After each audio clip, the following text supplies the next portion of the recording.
નમસ્તે વિદ્યાર્થી મિત્રો, હું ચૌહાણ સાયદા વાત્સલ્ય કન્યા શાળામાં આપનું હાર્દિક સ્વાગત કરું છું।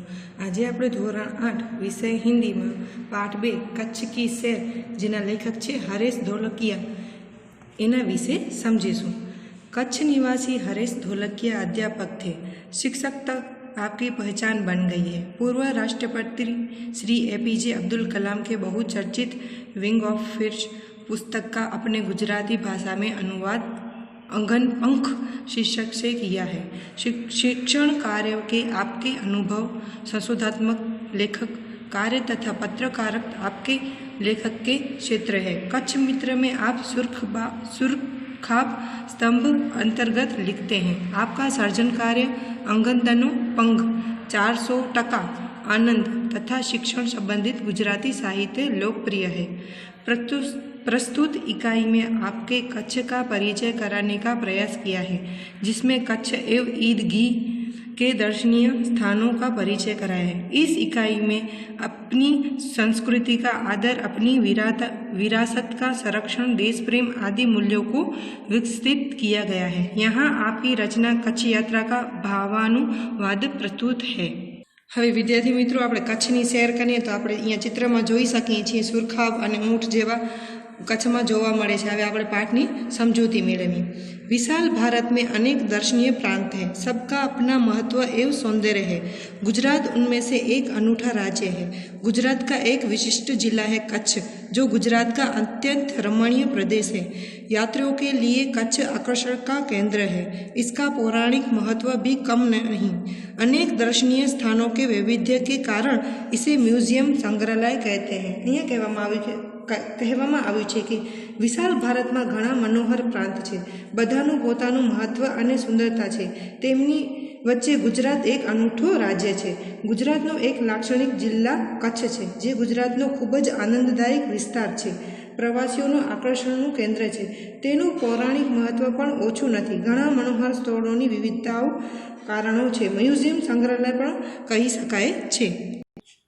कच्छ में प्रवेश करते ही हमें रेगिस्तान के दो भाग देखने को मिलते हैं, एक छोटा रेगिस्तान और दूसरा बड़ा रेगिस्तान। इन दोनों में रेगिस्तान जैसा कोई लक्षण नहीं दिखाई देता। रेत कहीं नजर नहीं आती। यह अनूठा रेगिस्तान है। सामखियारी को हम कच्छ का प्रवेश द्वार कहते हैं। ये कच्छ की यात्रा यहीं से आरंभ होती है।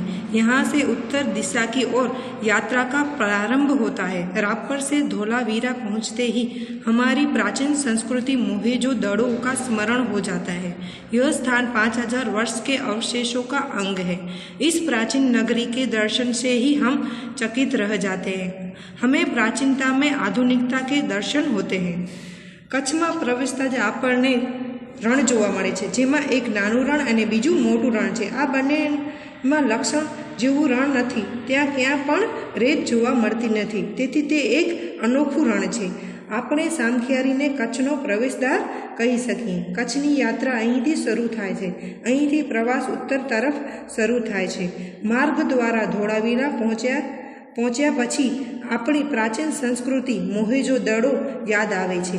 આ સ્થાન 5000 વર્ષ અવશેષોનો ભાગ છે। આ પ્રાચીન શહેરની દ્રષ્ટિ જોઈને આપણે દંગ રહીએ છીએ। પ્રાચીન સમયમાં આપણે પાસે આધુનિકતા દર્શન છે। सामखियाली से पश्चिम की यात्रा करते भचाऊ नजर आता है, जो बड़ा गांव है जैसे नगर। वहाँ से गांधीधाम औद्योगिक कारखानों का शहर है। यहाँ सिंधी प्रजा पाकिस्तान से आकर स्थायी हुई है। गांधीधाम आदिपुर तथा गोपालपुरी उद्योग के कारण विकसित हुई दिखाई देते हैं। आदिपुर में गांधी स्मृति तथा पास ही कंडला बंदरगाह का बड़ा महत्व है। कंडला का विकास यहाँ की प्रजा के लिए महत्वपूर्ण है। અહીં કહેવામાં આવ્યું છે કે સામખિયારીથી પશ્ચિમ મુસાફરી કરીએ તે એક મોટું ગામ જેવું લાગે છે, જે એક મોટા ગામ જેવું છે। ત્યાંથી ગાંધીધામ ઔદ્યોગિક કારખાનાનું એક શહેર છે। સિંધી વિષયો અહીંથી પાકિસ્તાનથી આવ્યા છે અને ગાંધીધામ આદિપુર અને ગોપાલપુરી ઉદ્યોગોને કારણે કામયાબી બન્યા છે। આદિપુરમાં ગાંધી સ્મૃતિ અને નજીકમાં કંડલા બંદરનું ખૂબ મહત્વ છે। અહીંના વિશ્વ માટે કંડલાનો વિકાસ મહત્વપૂર્ણ છે। कंडला से दक्षिण की ओर भद्रेश्वर अति प्राचीन जैन यात्रा धाम है। संगमरमर से बना 2500 वर्ष पुराना जिनालय भूकंप में खंडित हुआ। उसने पुनर्निर्माण का कार्य जोरों से चल रहा है। इसे आधुनिकता का स्पर्श मिला है। मुंद्रा शहर तहसील मुख्यालय भी है। यहाँ अनेक उद्योगों के कारण विकास की दिशा खुली है। समुद्र के किनारे बंदरगाह विकसित हुआ है। यहाँ कुछ प्राचीन इमारतें हैं। समुद्र के किनारे तटीय यात्रा करते हुए हम मांडवी पहुँचे। मांडवी अति सुंदर बंदरगाह है, बड़ा प्राचीन नगर है। यह शहर राजा के महल, पवनचक्कियों तथा समुद्र तट के कारण अधिक दर्शनीय बना है।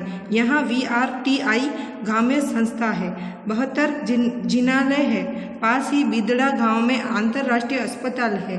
मांडवी से आगे चलते डुमरा, कोठीरा, सुंदरी और झक्खो महत्वपूर्ण गांव है। जैनों का प्राधान्य यहाँ नजर आता है। नलिया शहर तहसील का केंद्र है। यहाँ वायुसेना का मुख्य अड्डा है।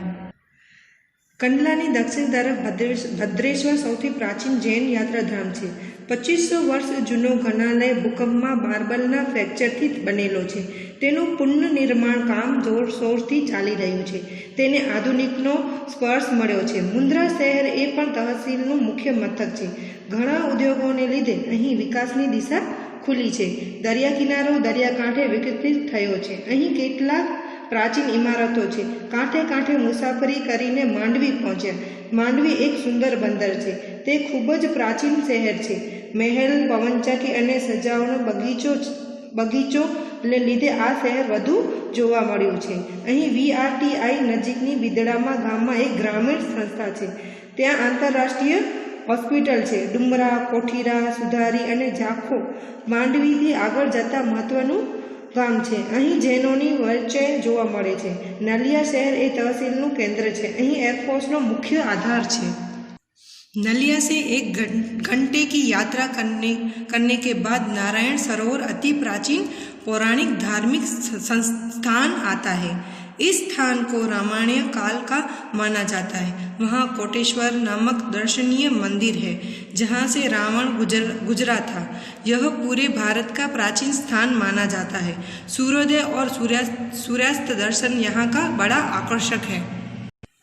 नलिया 1 कलाकनी मुसाफरी करी पछी नारायण सरोवर एक खूब ज प्राचीन पौराणिक धार्मिक स्थળ आवे छे। आ स्थान रामायण काळनुं मानवामां आवे छे। અહીં कोटेश्वर नामनुं एक अद्भुत मंदिर छे, ज्यांथी रावण पसार थाय छे। ते समग्र भारतनुं एक प्राचीन स्थળ मानवामां आवे छे। सूर्योदय अने सूर्यास्त दर्शन અહીંનું मुख्य आकर्षक छे। नारायण सरोवर से आगे की यात्रा में लखपत आता है, जो अति प्राचीन स्थल है। गुरु नानक की चरण रज से पावन इस भूमि पर गुरुद्वार है। इस समय का समुद्र शहर आज जीर्णावस्था में होते हुए भी दर्शनीय है। यहाँ एक किला है। उसके बगल में प्रांदो खनिज संपत्ति के लिए प्रसिद्ध है। स्थान ही विद्युत निर्माण का यह केंद्र है। नारायण सरोवरथी आगळनी यात्रामां लखपत आवे छे, जे खूब ज प्राचीन स्थळ छे। आ भूमि पर गुरु नानकना पगथी एक पवित्र गुरुद्वार आवेलुं छे। एक वखत समुद्र शहर तेना वृद्धावस्थामां होवा छतां पण देखाय छे। અહીં एक किल्लो छे। पेनाट्रो तेनी खनिज संपत्ति माटे प्रख्यात छे। ते वीज उत्पादननुं केंद्र पण छे।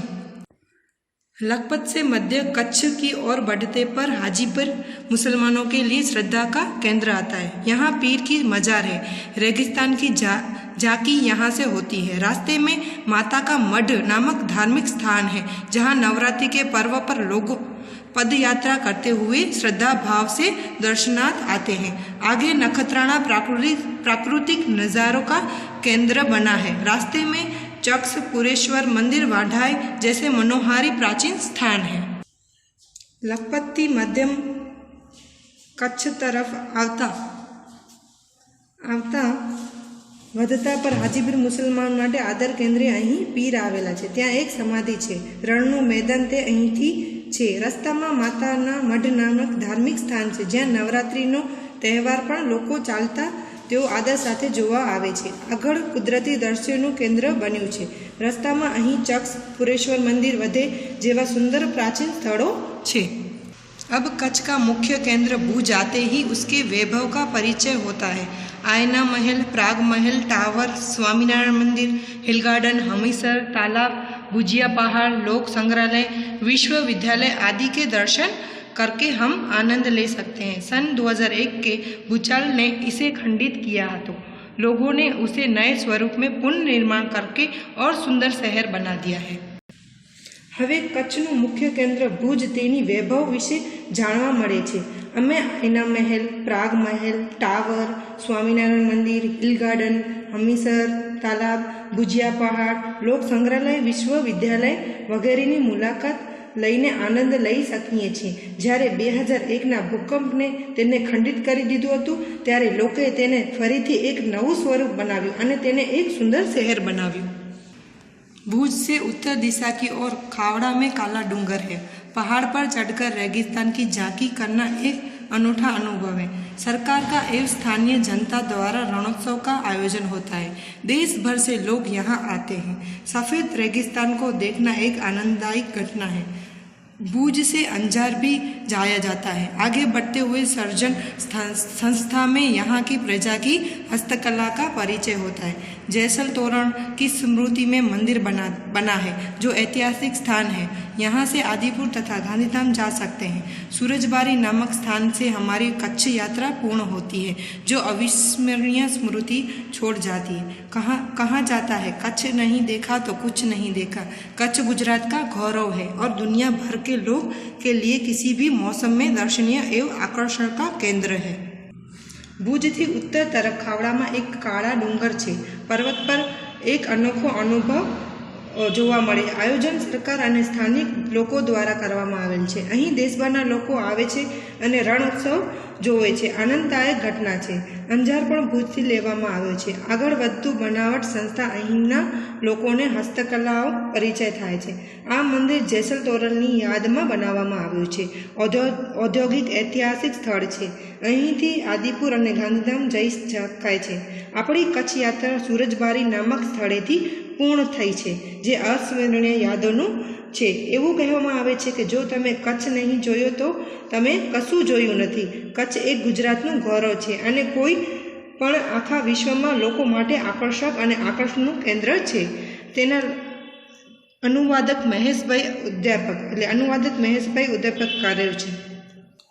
વિદ્યાર્થી મિત્રો, આ પાઠમાં તમને ખૂબ જ મજા આવી હશે। આ પાઠ અહીંયા આપણું પૂર્ણ થાય છે। અસ્તુ।